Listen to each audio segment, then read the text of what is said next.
My cruel husband stormed into the hospital room, his eyes blazing with fury. The air felt heavy as he marched toward me. "Enough of this drama," he shouted, his voice sharp and unforgiving. Before I could react, his hand swung through the air, landing a vicious slap across my face. My head snapped to the side, my vision blurring from the impact. But it didn't end there. Pain still lingered on my skin when suddenly, the door swung open. What happened next was even more painful. My name is Isabella Carter, and I am 39 years old. If you had asked me a few years ago, I would have told you that my life was perfect. I had everything: a loving husband, a beautiful home, and a promising future. At least, that's what I thought. From the outside, my marriage looked like a dream. Nicholas Walker, my husband, was charming, successful, and well-spoken. People admired us, and I often heard comments about how lucky I was to have such a devoted partner. But behind closed doors, my reality was far from perfect. I had spent years convincing myself that I was happy, that the cracks in my marriage were normal, and that love meant sacrifice. I ignored the little signs, the dismissive remarks, the growing distance, the way he slowly took control over my life without me even realizing it. But nothing lasts forever.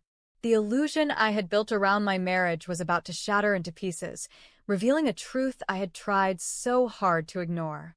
And that's where my real story begins. I met Nicholas Walker at a charity event in Austin, Texas. The hall was filled with laughter, soft music playing in the background, and the clinking of champagne glasses. I wasn't particularly social, but I had been invited by a friend and decided to attend. That's when Nicholas approached me. He had an easy smile, confident posture, and an undeniable charm. "You don't look like you belong to this crowd," he joked, handing me a glass of lemonade. His voice was warm, his eyes filled with curiosity. From that moment, our conversation flowed effortlessly. We talked about books, travel, and life dreams. He was witty, attentive, and made me feel like I was the most important person in the room. For the first time in a long while, I felt seen. After that night, Nicholas didn't waste time. He called me every morning, planned spontaneous dates, and showered me with attention. I had never met someone so determined to win my heart. His words felt like poetry, his actions like a fairy tale. Within weeks, we were inseparable. Weekend outings turned into road trips. Late-night talks became discussions about our future, and soon, I found myself falling deeply in love. 6 months into our relationship, Nicholas proposed during a candlelit dinner on a rooftop overlooking the city lights. As I looked at him, kneeling with a ring in his hand, I didn't hesitate. I said yes, believing I was stepping into a life of love and security. Little did I know, the man standing in front of me would soon become a stranger, and my perfect love story would turn into a nightmare. Our wedding was nothing short of magical. The ceremony took place in a charming garden venue just outside Austin, surrounded by close friends and family. I wore an elegant white gown, and Nicholas looked dashing in his tailored suit. As we exchanged vows, he held my hand tightly and promised to love me forever. For the first few months, he kept that promise. We moved into a beautiful home in the suburbs, and at his insistence, I left my job as an event planner to focus on building a life together. "I'll take care of everything," Nicholas said, his smile reassuring. "You just focus on making our home perfect." At first, I enjoyed it. I poured my energy into decorating, cooking, and making our home warm and inviting.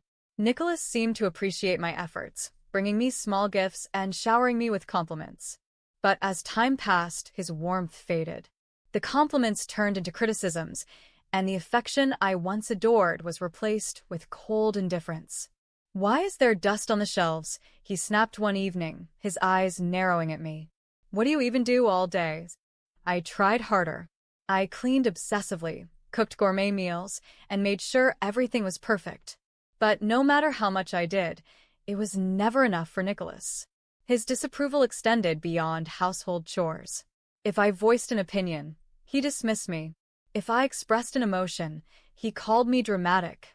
The man who once adored me had disappeared, replaced by someone who made me feel like a burden. Yet I stayed. I convinced myself it was a phase. I told myself that the man I had fallen in love with was still there, buried beneath the distance and anger. But deep down, I knew the truth. I was losing myself, piece by piece. Days turned into months, and the Nicholas I had once loved was gone. The charming, caring man who once held my hand and whispered sweet words had transformed into a cold, dismissive stranger. I woke up every morning dreading his presence. His sharp words cut deeper than any wound, and no matter what I did, I couldn't seem to please him. "Can't you do anything right?" he scoffed when I overcooked his dinner one evening. I apologized, again and again, believing that if I just tried a little harder, things would go back to the way they were. But they never did.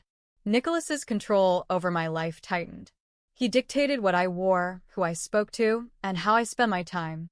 If I wanted to visit my parents, he'd sigh and say, "You're a married woman now, Isabella. Your responsibilities are here."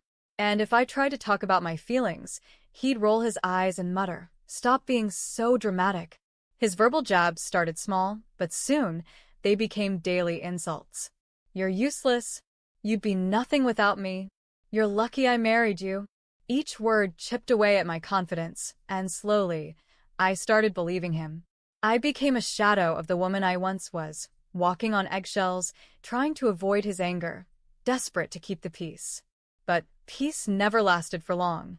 No matter how much I obeyed, Nicholas always found something to break me down. Yet I still held on. I told myself, maybe he's just stressed. Maybe he'll change. But deep down, I knew the truth. This wasn't love. This was control. And I was trapped. It started as a small redness on my cheek. Nothing alarming. I assumed it was an allergic reaction and thought it would fade. But within days, the redness worsened, spreading across my face in painful, itchy blisters. The swelling became unbearable. Even the slightest touch felt like needles piercing my skin. I avoided looking in the mirror, hoping it would go away on its own. Nicholas noticed, but not with concern. "What's wrong with you?" he asked, his face twisted in disgust. "I think I need to see a doctor," I replied cautiously. He scoffed. "Do you think money grows on trees, Isabella? It's probably something you did to yourself. Stop overreacting." His words stung almost as much as the infection itself. But I knew I couldn't wait any longer. That night, I called my parents, Margaret and Henry Carter. The next morning, they arrived at my doorstep. The moment my mother saw me, her face went pale. "Oh my God, Isabella, why didn't you call us sooner?" Within an hour, they had me in the car, rushing to the hospital. The doctor's examination was brief, but serious. "You have a severe skin infection," he said. "If left untreated, it could spread and become life-threatening." Hearing those words made my stomach drop. Life-threatening? I was admitted immediately. For antibiotics, painkillers, and medical creams were started right away. My parents stayed by my side, their faces filled with worry. Nicholas did not come. For days, I waited, expecting him to at least check on me. Each time the hospital door opened, my heart hoped it was him, but it never was. That's when I finally understood. Nicholas didn't care. He never did. I had spent years bending over backward for a man who wouldn't even lift a finger for me. And yet, I still wasn't prepared for what happened next. It was my 6th day in the hospital. I was still weak, but the infection was improving. For the first time in weeks, I felt a sense of relief. Then, the door burst open. Nicholas stormed in, his face twisted with rage. His eyes burned with fury as he took in the sight of me lying in the hospital bed, for still attached to my arm. "Enough of this nonsense," he shouted, marching toward me. I barely had time to react before his hand lashed out. The slap landed hard across my cheek, the impact so sudden that my head snapped to the side. A sharp sting spread across my face, my skin already tender from the infection. A gasp escaped me as the room spun, my heart pounding in shock. Before he could strike again, a nurse rushed in, followed by the hospital's security guard. "Sir, step away from the patient immediately," the nurse commanded, her voice firm. Nicholas turned toward her, his fists clenched. "She's faking this. She just wants attention, he barked. The security guard moved quickly, grabbing Nicholas's arm before he could move any closer. That's enough. You need to leave. Nicholas tried to shake him off. You can't do this. She's my wife. The nurse reached for my forearm, checking if the slap had disturbed the needle. You're not her doctor, and you're not in control here, she snapped. Someone call the police. Nicholas's face paled. Wait, what? The hospital staff refused to let him go. The security guard tightened his grip, while a nurse quickly dialed 911. Within minutes, 2 police officers arrived. Mr. Walker, you're under arrest for assault and domestic violence, one of them stated, pulling out handcuffs. Nicholas's anger turned to disbelief. You're arresting me? For slapping my own wife? Yes, sir. And there's security footage to back it up. As the officers restrained him, Nicholas's eyes met mine. You'll regret this, Isabella, he hissed, his voice dripping with venom. But for the first time, I felt no fear. As they dragged him away, I let out a breath I didn't know I was holding. For the first time in years, Nicholas had no power over me. Nicholas's shouts echoed through the hospital corridor as the officers dragged him away. His threats, his anger, it no longer mattered. He was no longer in control. I sat there, still in shock, my face burning from the slap, my body trembling from the moment that had just unfolded.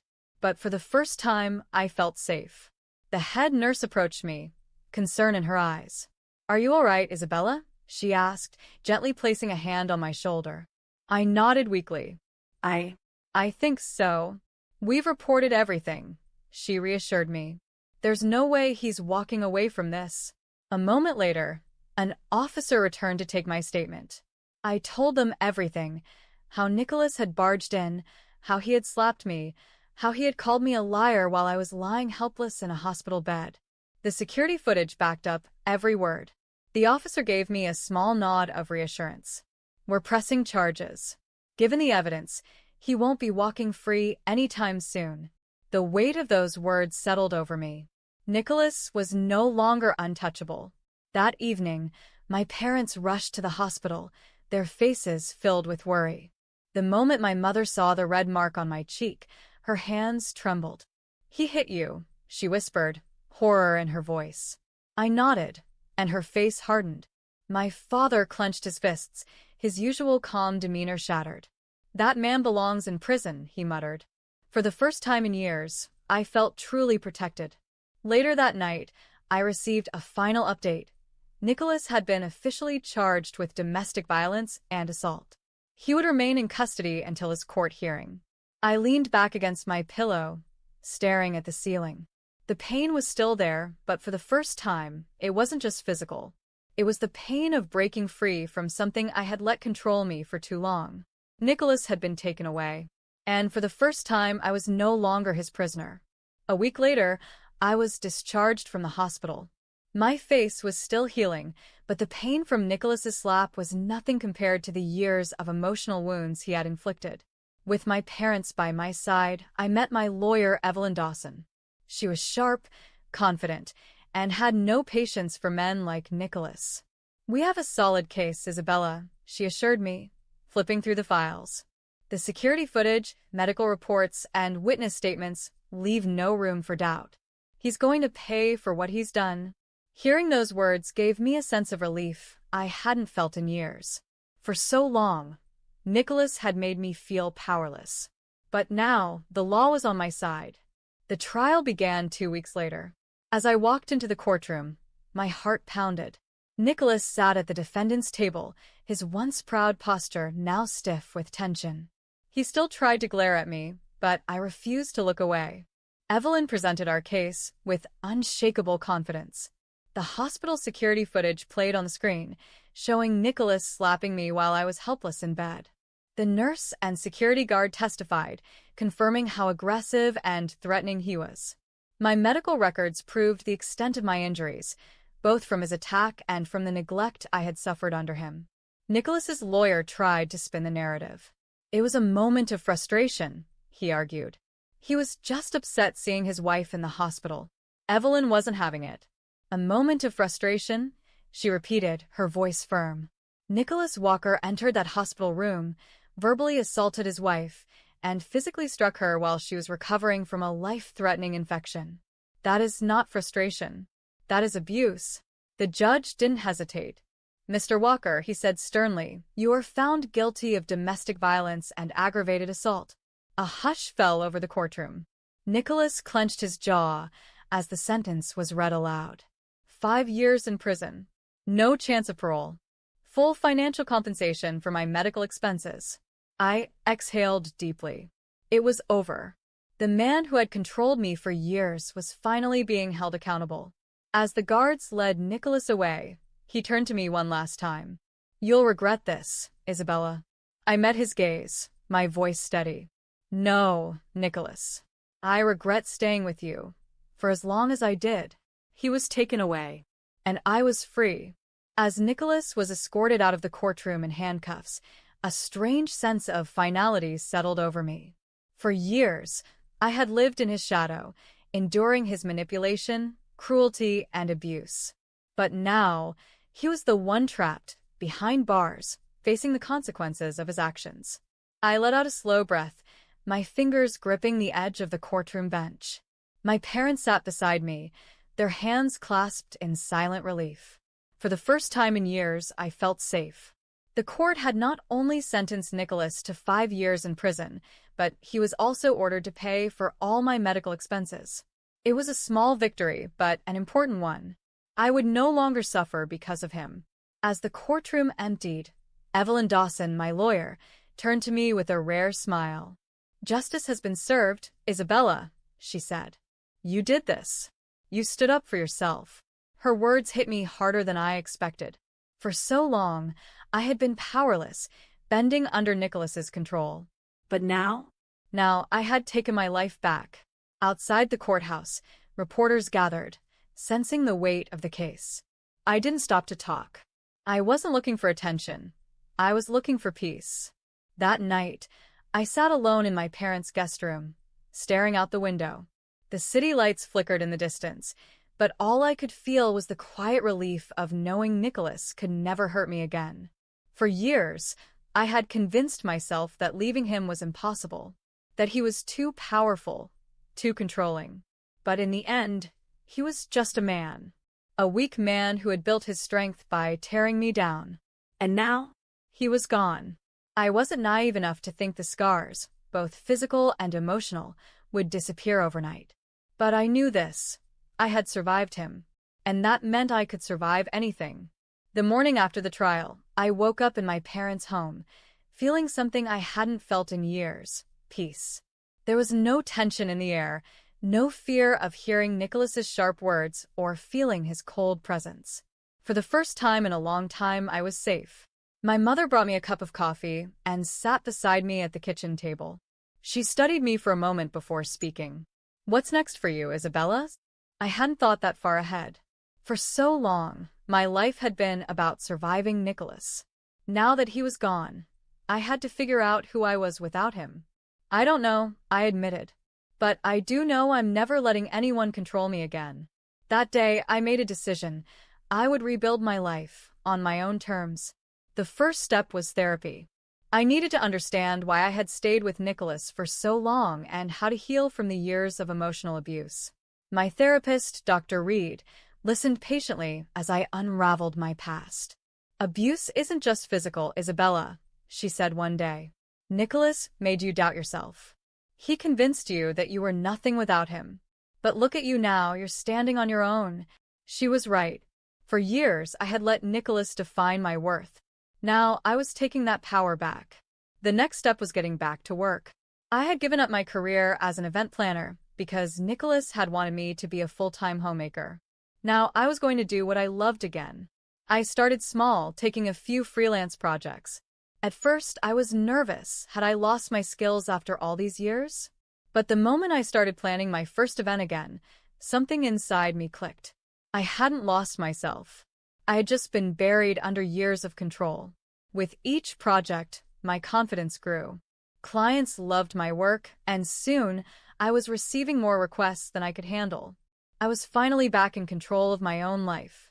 One evening, While journaling about my experiences, a thought crossed my mind. What if I share my story?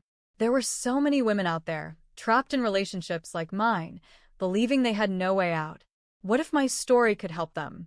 That night, I started a blog.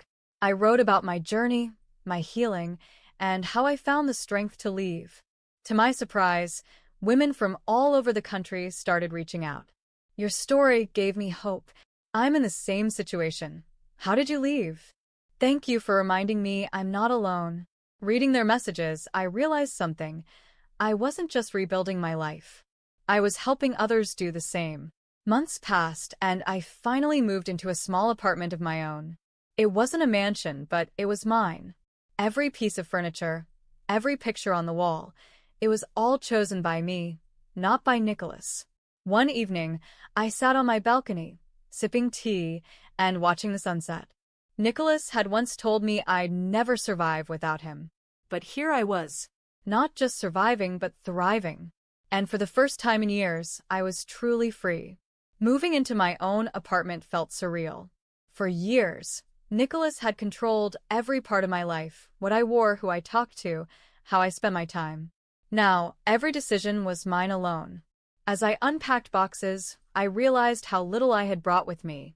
Most of my belongings had been tied to my past life, and I didn't want them anymore. This was a fresh start.